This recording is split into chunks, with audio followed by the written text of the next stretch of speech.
하나님의 말씀은 출애굽기 13장 20절부터 22절까지 교독을 하시겠습니다.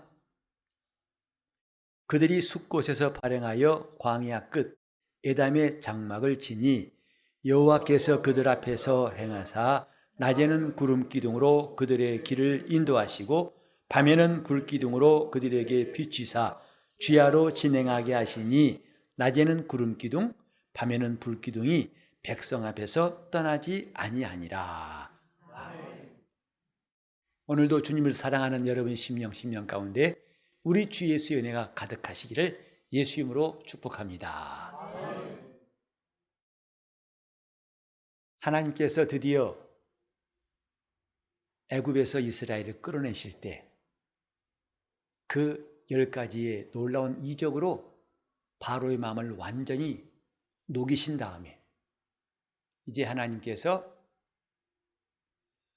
애굽에서 이스라엘을 끌어내실 때에 하나님께서 이스라엘 백성에게 보이신 첫 번째 이적이 뭐냐면 구름 기둥과 불 기둥이었습니다. 10가지 재앙, 10가지 이적은 하나님이 애굽 왕 바로와 애굽 사람들에게 하나님은 이런 분이시다. 너희가 어떻게 하나님 명령을 거스릴 수 있겠느냐 하신 그분의 위대하신 능력을 보이신 것이라면 이제 이스라엘을 위하여 그들에게 나타내신 첫 번째 이적 바로 구름 기둥과 불 기둥이었습니다. 하나님께서 왜 이 불 기둥과 구름 기둥을 이스라엘에게 보이셨을까 하는 것이 오늘 우리가 함께 상고하고자 하는 말씀이에요. 이 불 기둥과 구름 기둥은 따로따로 두 가지라고 생각하기 쉽습니다만은 사실은 한 가지라고 말합니다. 그래서 출애굽기 14장 24절에 보면 불, 구름 기둥 가운데서 여호와께서 됐습니다. 그러니까 이런 기둥이 두 개 있단 말이 아니라 그 한 가지 기둥인데 그것이 밤에는 불 기둥으로 낮에는 구름 기둥으로 나타나셔서 이스라엘을 인도하셨다 이 말이죠. 이건 전혀 지금까지 430년 동안 이스라엘이 애굽에 있을 때 경험하지 못했던 일이었습니다. 밤에도 불 기둥은 선명하게 그 60만 명 이상 되는 이스라엘의 머리 위에서 나타나 인도하시고 낮에는 분명한 구름 기둥이 그 사막 땅에 구름이 낀다는 것이 참 드문 이야기고 거의 없는 이야기인데 항상 있는 구름 기둥 또 항상 있는 불 기둥이 이스라엘에게 목격되었을 때에 그들의 마음이 어땠을까요? 우린 종종 무지개가 뜨면 야 무지개다 그럽니다. 그래서 신기해가지고 그것이 상서로운 징조라 오늘 좋은 일이 있을 것 같다. 근데 무지개는 곧 사라지죠.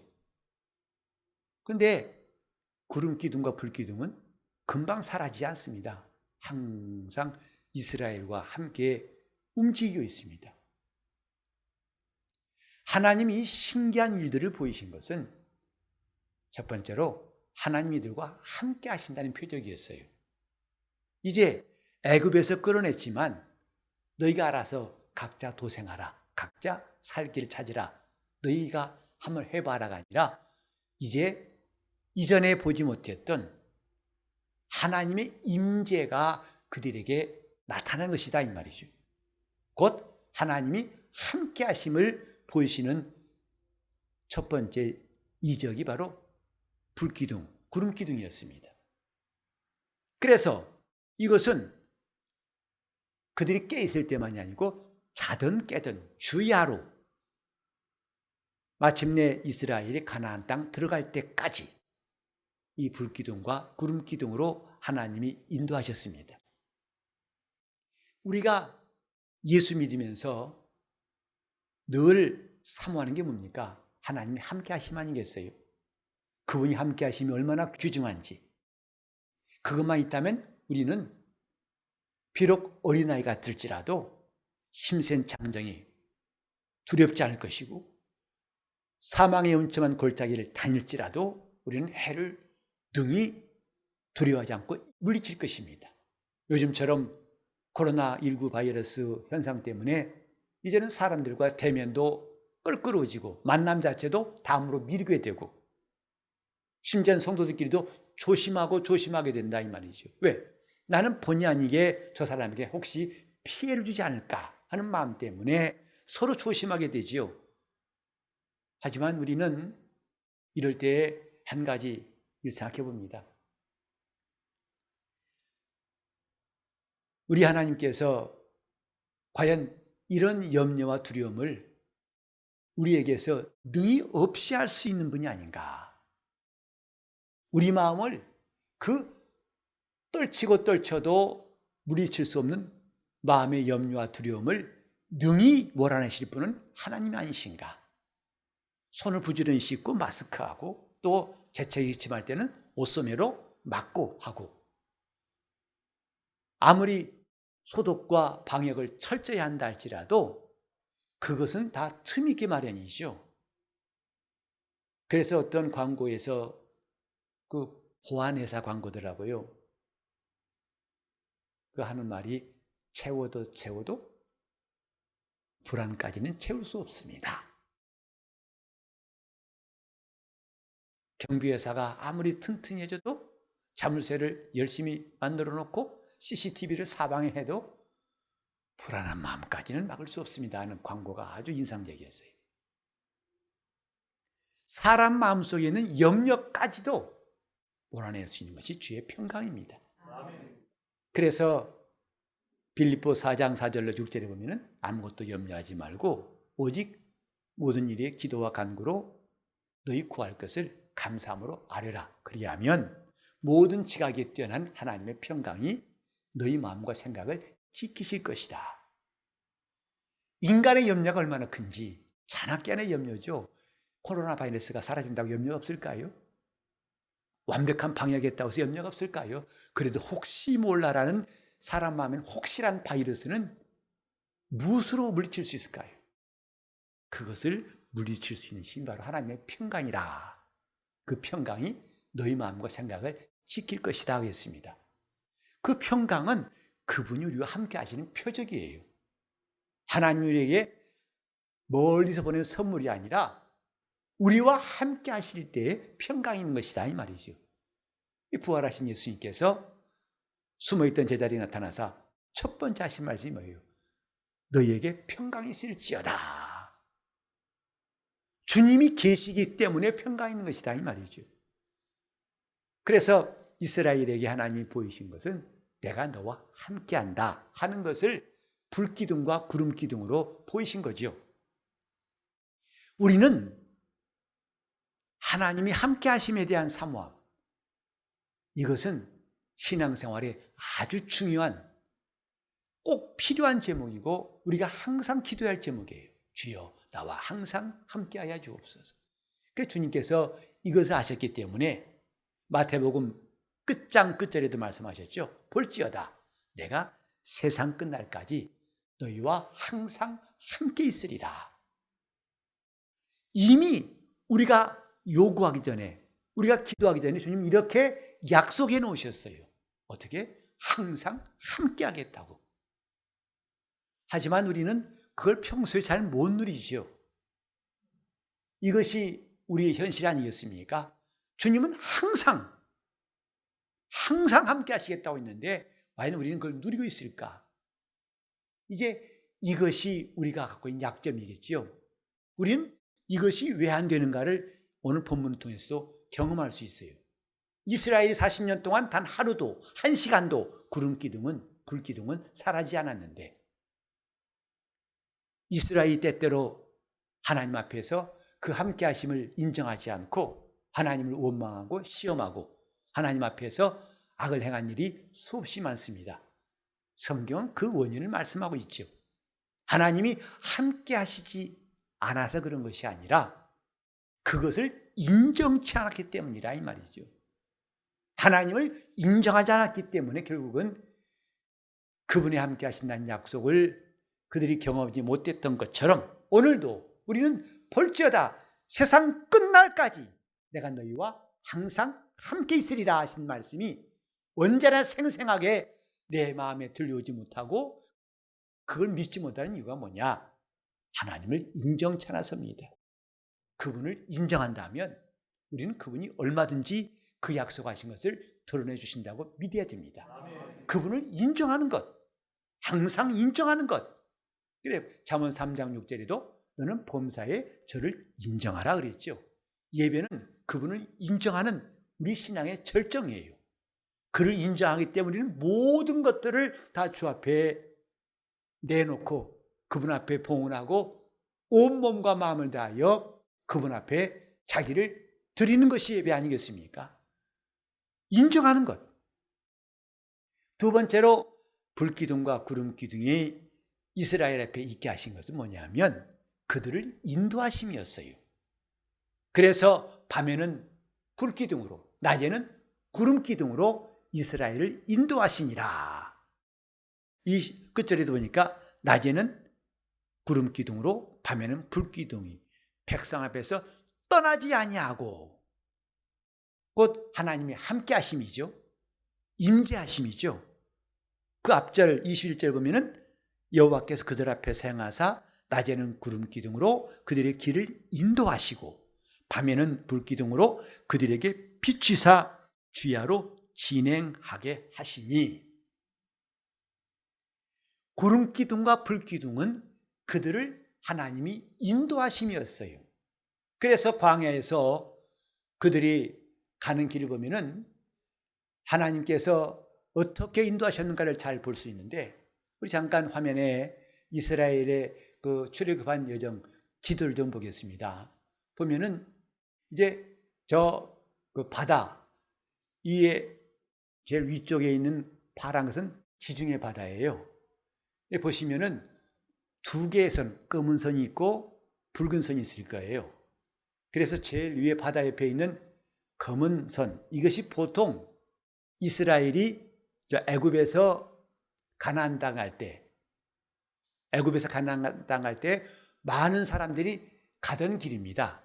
이른바 여기도 보면 하나님께서 이제 17절에 보니까 블레셋 사람의 땅의 길이라고 말씀했어요. 보통 사람들이 가던 해변 따라가는 길이 이 길이었습니다. 이 길은 약 4일 정도면 가나안 땅 들어간다는 거예요. 가까운 길입니다. 그런데 하나님은 그 길로 인도하지 않으셨다고 말씀했어요. 왜? 17절에도 말씀하기를 이 백성이 전쟁을 보면 뉘우쳐 애굽으로 돌아갈까 함이라고 말씀했어요. 다시 말해서 그 길은 짧고 당연히 가려면 그 길로 가야 되고 마땅한 길인데 거기는 중간에 블레셋이라는 사람, 그 당시에 아주 강한 민족이었습니다. 힘센 민족이었습니다. 그들을 만날 터인데 그럼 그들 만나 전쟁할 때 그들은 오히려 겁나가지고 다시 돌아갈까 합니다. 그래서 하나님 그 길로 인도하지 않으셨고 또 한 가지는요, 아주 중요한 게 뭐냐면 이미 그건 하나님이 약속하셨어요. 출애굽기 3장 12절에 보면은 모세를 하나님이 만나실 때에 그를 부르셔서 너는 내 백성을 인도하라 하고 말씀하시면서 그때 하신 말씀이 뭐냐면 3장 12절에 너희가 이 산에서, 곧 신의 산이죠, 이 산에서 하나님을 섬길 것이다.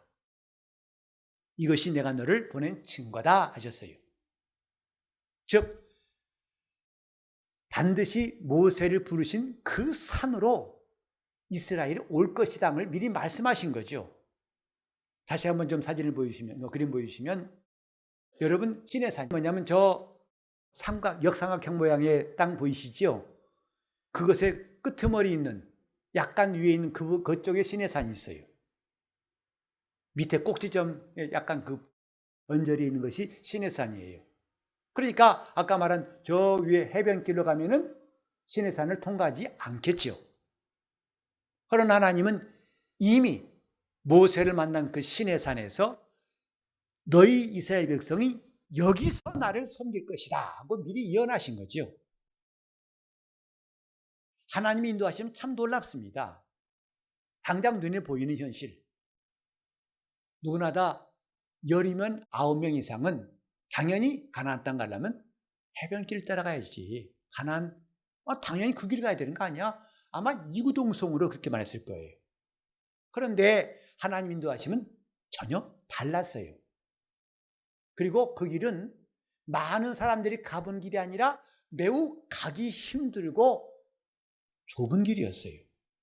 우리는 여기서 주님 말씀이 떠오릅니다. 좁은 문으로 들어가라.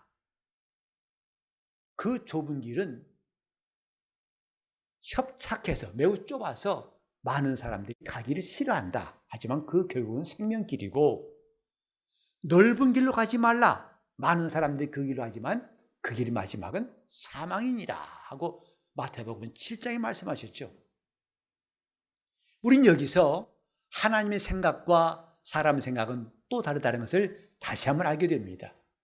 우린 너무 당연한 것, 합리적이고 마땅한 그것을 가지고 하나님의 말씀을 제쳐둘 수가 있어요. 당연히 이건 숟가락 쥐면 밥을 먹듯이 당연히 먹죠. 근데 우리는 숟가락을 집은 다음에 당연히 먹는 다음 그 사이에 하나님 순서가 있어요. 뭐죠? 기도합니다. 숟가락을 들고 먹기 전에 그 사이에 당연히 그런 순서에 따르지 않고 우리는 하나님 앞에 기도하고 식사하죠. 신앙은 당연히 하는 일이 아닌 것이 아닙니다. 오히려 누구도 하지 않는 길들을 우리는 가는 것이 신앙의 길을 알 수 있어요. 바울은 십자가의 도에 대해 말씀했습니다. 십자가의 도가 곧 예수 그리스도의 가르침이 그를 따르는 것이 헬라 사람들에게는 미련하게 보이는 것이고 유대인들에게는 거리끼는 것이다. 피하는 것이다. 어떻게 메시아가 자기 백성을 구원할 때 저렇게 저주받은 십자가에 달려 죽음으로써 구원한다는 게 이게 무슨 말이야? 이게 무슨 말도 안 되는 소리야? 헬라 사람들, 그리스 사람들한테는 그 똑똑한 그들한테는 어리석게 보이는 길이고, 그리고 유대인들한테는 수치스러운 겁니다. 아니, 왜 메시아가 저렇게 초라해? 우리 메시아는 다윗처럼 위대한 분 아니야? 크신 임금 아니야? 로마 사람들을 그냥 가루로 만들어가지고 한꺼번에 없애버리고 당당하게 우리를 나와라! 내가 승리의 왕이다! 하고 그렇게 말씀하실 분인 줄 알았는데 로마 군인에게 붙잡혀가지고 초라하게 죽임을 당하고 있어요.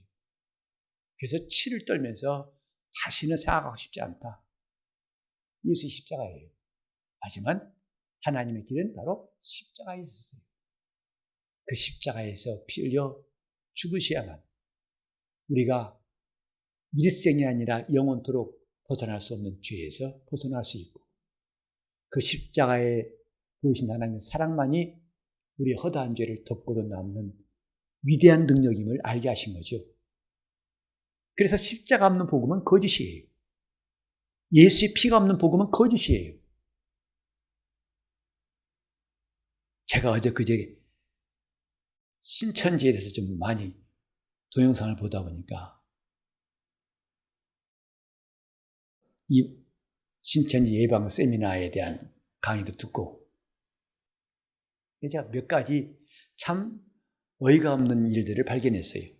참 저건 아니구나. 저건 아니구나. 그 중에 하나 뭐냐면요. 거기는 십자가 예수를 말하지 않아요. 예수의 은혜를 말하지 않아요. 오직 14만 4천이란 그 목표를 향해서 누가 거기에 꼴이 날 것이냐. 관람너는 잠도 30분만 자가 1시간 자. 사람이 초췌해지고 나중에는 평안도 없고 지쳐서 녹다운되는 그 모습을 어떤 사람이 간증하더라고요. 십자가 없는 건 복음이 아니에요. 예수의 피가 없는 건 복음이 아닙니다. 아무리 영광스러운 성도의 그 예루살렘, 새 예루살렘 말한다 할지라도 십자가 없는 그 새 예루살렘은 거짓 교훈이에요. 우리는 지금 하나님께서 저 해변길로 이스라엘 인도하지 아니하시고 오히려 그보다 6배가 더 먼 길, 거리로 말하면 6배예요. 그리고 날수로 말한다면 무려 4일 대 40년. 뭐죠?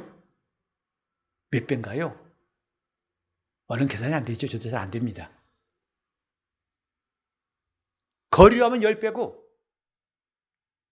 6배고, 그 다음에 4일이 걸려갈 수 있는 길을 40년 가게 하신 것. 그것이 하나님께서 인도하심이었어요. 그 인도하심의 기간을 우리가 살펴보는 것은 우리 신앙에 굉장한 유익이 있습니다.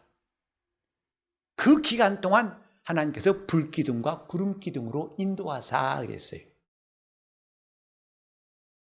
해변길에는 편하고 많은 사람이 와서 안심이, 도둑이 나를 해할 수 없을 거라는 안심함이 있겠지만 거기에는 불기둥과 구름기둥이 없습니다.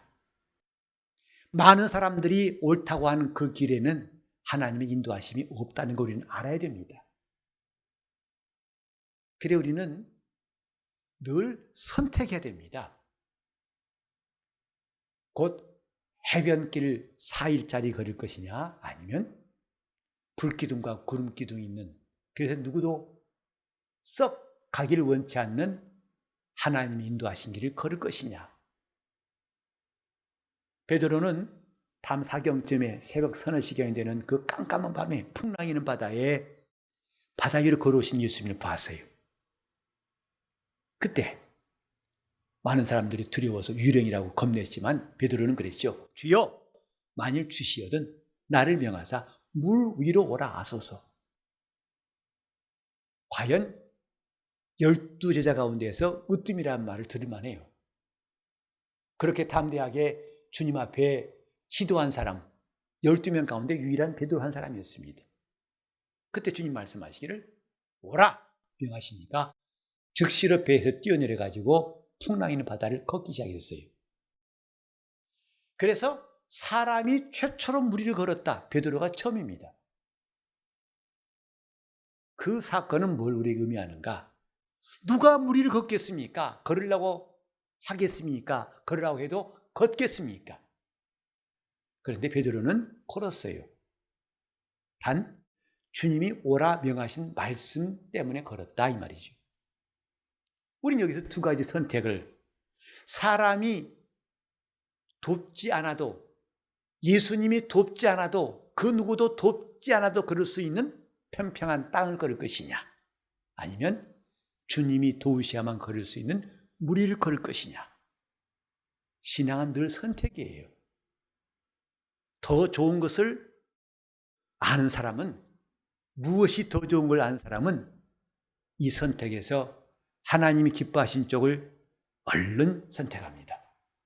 그래서 이스라엘 하나님의 인도를 따라서 40년을 가는데 그 지도에 보면 한 중간쯤에 가데스 바네아라는 곳이 있습니다. 그래 그 곳에 보면은 이제 거기까지가, 잠깐만 더 엎쳐주실래요? 그 역삼각 정된 것에 여러분 저 빨간 것이 많이 보이는데 보이세요?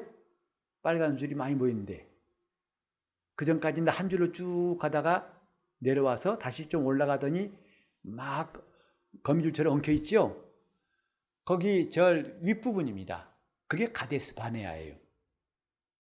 여기서 가나안 땅 정탐꾼을 보내게 됩니다.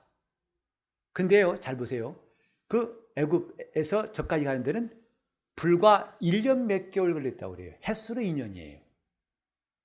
그렇다면 저기서 바로 위에 있는, 좀 위에 있는 게 가나안 땅인데 금방 가야 하잖아요. 또 오히려 그 가데스 바네아부터 막 거미줄처럼 엉켜 있는 게 뭐냐면 하나님이 그 가나안 정탐꾼들의 불신앙을 보고서 실망하셔가지고 다시 광야를 밑으로 끌어내리셔가지고 거기서 뱅뱅뱅 돌게 하셨어요. 얼마 동안? 38년 동안. 그리고 마침내 이제 오른쪽에 보면은 이렇게 빨간 줄도 보일 거예요. 그래서 이제 이렇게 해가지고 저 끝에 올라가서 비로소 요단강 건너가지고 서쪽으로 갑니다. 이게 38년 동안 걸렸다 이 말이죠. 뭘 말하는가? 4일 동안 걸릴 것을 그들은 중간중간에 불순종했지만 그래도 그나마 2년도 안 돼 도착했던 가나안 문턱에서 다시 하나님 앞에 불순종함으로 40년이라는 기간이 걸렸다 이 말이죠. 순종만큼 빠른 길은 없다 하는 사실을 여기서 깨닫게 됩니다. 순종이 제일 빠른 길이다. 하나님 앞에 순종하는 것만큼 좋은 길이 없다는 것을 이스라엘은 광야에서 교훈을 얻습니다. 그래서 이 불기둥이 인도하는 대로 이스라엘이 움직일 때에 그들은 불기둥이 멈추면은 그들이 멈췄어요. 그 사막 가운데에서 엘림의 12샘, 70그루의 종려나무가 있던 곳을 성경이 말합니다. 그 엘림이라는 곳, 이른바 오아시스예요. 물이 있고 그늘이 있는 곳 얼마나 좋겠습니까? 그때 그들의 생각은 야, 여기는 오래 있다 가자 라고 생각할지 모르지만 그때 구름 기둥이 움직이면 또 그들은 따라 움직였어요. 그때 앞볕 그늘 안 없는 그 사막 한가운데에서 빨리 이걸 좀 피하고 싶지만은 그 구름 기둥이 인도한 대로 속도를 맞추고 방향을 맞춰서 그들은 갔더라. 그래서 구름 기둥이 인도하면 가고 서면 서고, 불기둥이 움직이면 움직이고 또 서면 서고, 이것을 40년 동안 훈련받은 것이다 이 말이죠. 무엇을? 순종을 훈련받은 겁니다. 그래서 그 순종을 마침내 통과한 사람, 놀랍게도 60만 명 가운데 단 2사람밖에 없다고 그랬죠. 여호수아와 칼렙입니다.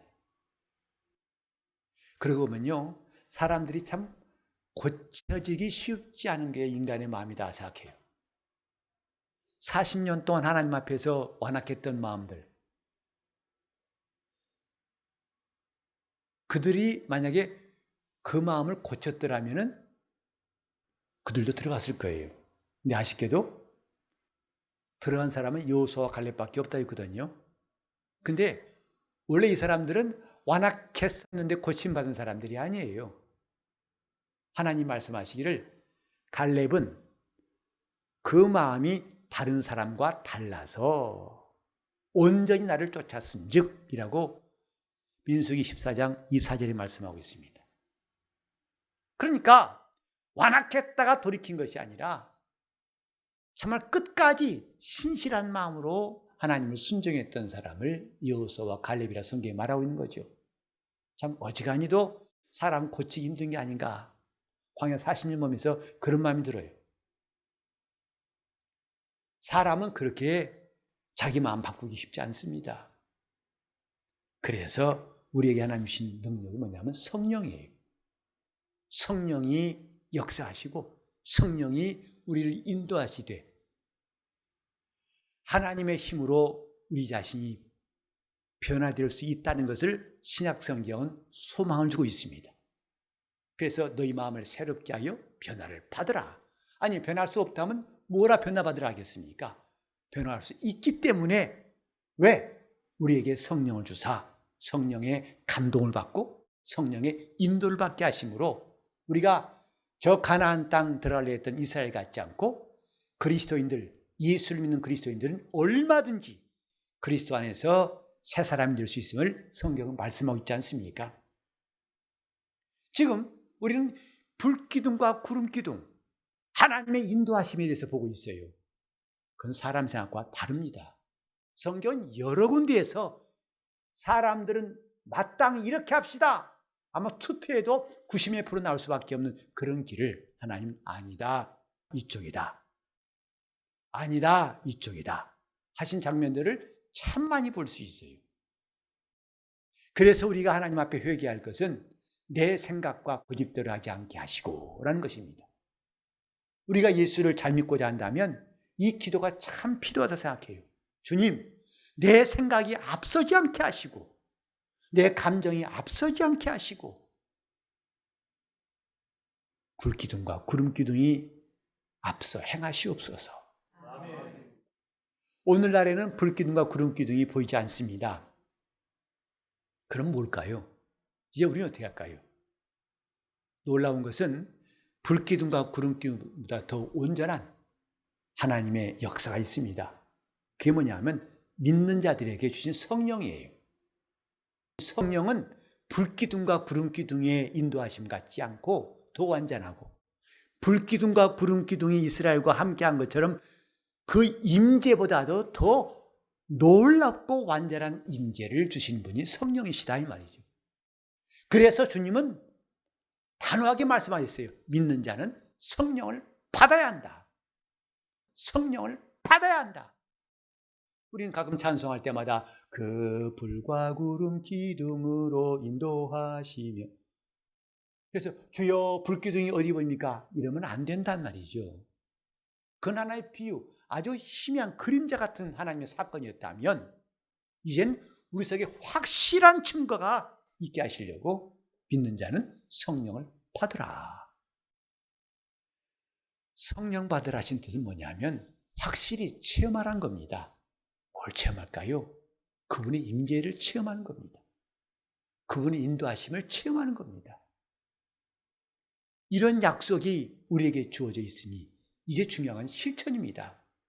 내가 성령의 인도하심을 받는다면 우리는 이스라엘 사람들이 우리를 불우한 사람들 거예요. 또 내가 성령으로 주님이 나와 함께 하심을 날마다 체험한다면 그들은 우리를 두고두고 불우하는 영광스러운 성도로 인정할 겁니다. 하지만 우리는 성령 받으라는 말을 들었고 받았다고 하지만은 정작 성령께서 내 안에서 일하시는 것을 그렇게 많이 경험하지 못하는 것 같아요. 그래서 우리는 종종 불안해하고 두려워하고 또 어떻게 할 바를 알지 못해서 방황하는 것이 적지 않습니다. 성령의 역사하심은 하나님의 임재를 체험하라는 것입니다. 그래서 우리가 성령 받았으면 이제부터는 하나님 임재를 체험하려고 하는 것이 필요해요. 나 좀 주님을 체험하고 싶습니다. 우리는 이런 기도가 이제는 많이 나와야 할 때예요. 나 좀 주님을 체험하고 싶습니다. 내가 약할수록 나는 주님의 전능하심을 체험하고 싶습니다. 내가 마음이 흔들릴수록 주님의 견고하신 평안을 체험하고 싶습니다. 주님은 그걸 이미 허락하셨어요. 성령을 주심으로. 성령 받으라 하신 것은 하나의 절차나 교리가 아니라 그분의 인도하심을 체험하라. 그분의 역사하심을 체험하라. 그걸 체험하는 방법이 뭐냐 하면 하나님 말씀이 내 안에 떠오르는 겁니다. 성령은 말씀이 있는 곳에 역사하시는 거 아시죠? 말씀이 있는 곳에 마치 철로를 깔아놓으니까 거기에 기차 가는 것처럼 말씀대로 순종할 때 성령이 역사하신다 이 말이에요. 그냥 우리는 성령이 역사하시기를 구한다고 하는 게 아니라 먼저 이 시작은 말씀이에요. 그래서 종종 저는 그런 기도가 참 많이 제게 있는 걸 느껴요. 주님 말씀이 샛별처럼 내 마음에 떠오르게 도와주시옵소서. 하나님 말씀이 떠오르게 도와주시옵소서. 이제는 저 구름 떠오르길 바라지 마시고 하나님 말씀이 내게 떠오르도록 의지할 말씀이 떠오르고 순종할 말씀이 떠오르고 증거할 말씀이 떠오르도록 주여 내게 그 말씀이 떠오르게 하소서. 불기둥, 구름기둥이라는 상상보다도 이제는 더 확실한 예언의 말씀이 샛별처럼 떠오르는 게 필요한 것이고, 두 번째로는 그 말씀대로 기도하는 게 중요합니다. 기도할수록 우리는 성령의 역사를 체험할 수 있어요. 기도할수록 우리는 성령 나를 이끌어 가심을 체험할 수 있어요. 이제 우리 성도들과 함께 만나는 시간이 줄어져서 주일도 한 번만 잠깐 예배하게 되고, 그리고 주중에도 모이는 시간을 갖지 못하다 보니까 여러분도 많은 아쉬움이 있을 것이고 저는 물론이죠. 그래 목사 할 일이 뭐가 있겠어요? 선교 세미나도 일정을 취소하고 교회에 있어야겠다.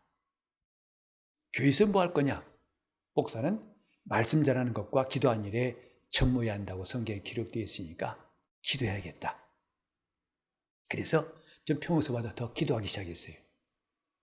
그래서 목도 지금 많이 쉬어서 여러분 들으실 때는 어떻게 모르겠지만 많이 쉬어 있습니다. 하나, 저는 이런 일을 통해 점점 더 하나님이 내 마음을 감동하시고 깨닫게 하시면 느껴요. 내가 하나님 앞에 더 가까이 가고 있으면 느낀다 이 말이죠. 그건 저뿐만 아니고 오늘 성령 받은 우리 모두에게 하신 말씀이에요. 우리는 저나 여러분 할 것 없이 우리는 순간적으로 본능적으로 내 생각대로 말하고 생각대로 하기 쉬운 사람들이에요. 그런데 내가 성령을 의지할수록 점점 그런 빈도수가 줄어가게 되고 이제는 그의 감동하심이 나에게 점점 다가옴을 느끼게 됩니다.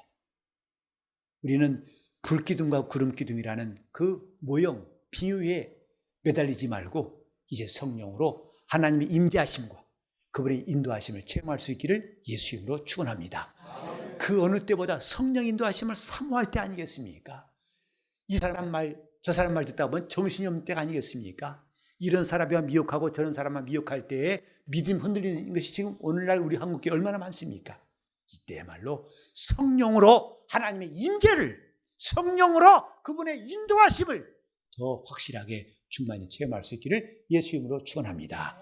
합심에 기도하실 때 내가 성령으로 인도받게 해달라고 성령이 나를 감동하시고 성령으로 주님 나와 함께 하심을 체험할 수 있도록 인도하심을 체험할 수 있도록 통성으로 기도하시겠습니다. 하나님 아버지, 우리가 주님 앞에 나와서 예수 믿게 도와주심을 감사합니다. 성령이 역사하시고 우리를 도와주시기 합니다. 주님은 믿는 자에게 말씀하시기를 성령을 받으라 하셨습니다. 내가 성령으로 말할 수 있도록 도와주시고 성령이 날 수 있도록 주여 나를 사용하시옵시며 말대이가 아니라 말과 일에 등한 죄를 끝내기 원합니다. 역사하시고 인도하여 주옵소서. 주여 붙드시고 인도하여 주옵소서. 함께 하시고 도와주시옵소서. 하나님 아버지, 우리가 눈에 보이지 않는 하나님을 보는 것처럼 쫓고 주님을 순종하기 원합니다. 그러나 우리 오감의 어떤 기능으로도 이런 하나님의 역사를 경험할 수 없음을 알고 이제 우리가 성경의 가르침에 귀를 기울이고 성경으로 눈길을 옮기게 도와 주시옵소서. 이스라엘을 하나님 인도하실 때 각각 살라고 하지 않으시고 그 첫 시간부터 하나님의 불기둥과 구름기둥이 저들과 함께 하시고 인도하심을 우리가 배웠사오니 이제 우리가 하나님이 함께 하시고 인도하심을 구하는 영적 생활이 확실히 또 풍성하도록 인도하여 주시옵소서. 내 마음대로 생각하고 내 마음대로 살았던 시간들을 다 돌이키게 도와 주시옵시고 이렇게도 뭔가 되겠거니 하는 막연한 기대를 다 우리는 접게 도와 주시옵시고 성령으로 하나님의 임재를 경험하게 도와 주시옵시며 성령으로 하나님의 인도를 경험하는 많은 시간들이 우리 가운데 이루어지게 도와 주시옵시고 작은 일에 큰 일에 이런 성령의 역사가 우리 교회에 충만하게 도와 주시옵소서. 우리 교회는 어린아이부터 어른까지 나는 성령으로 하나님 나와 함께 하심을 확실히 한다고 고백하고 나는 성령으로 하나님 나와 함께 인도하시고 역사하심을 경험하였다고 간증할 수 있는 우리 교회가 되게 하여 주셔서 주님이 세우시는 교회인 것을 모두가 알게 도와 주시옵시고 하나님의 영광을 돌리는 거룩한 성도들 삼아 주시옵소서. 주여 우리를 인도하소서. 주여 우리를 함께하여 주시옵소서. 예수 이름 받들어 기도를 드리옵나이다.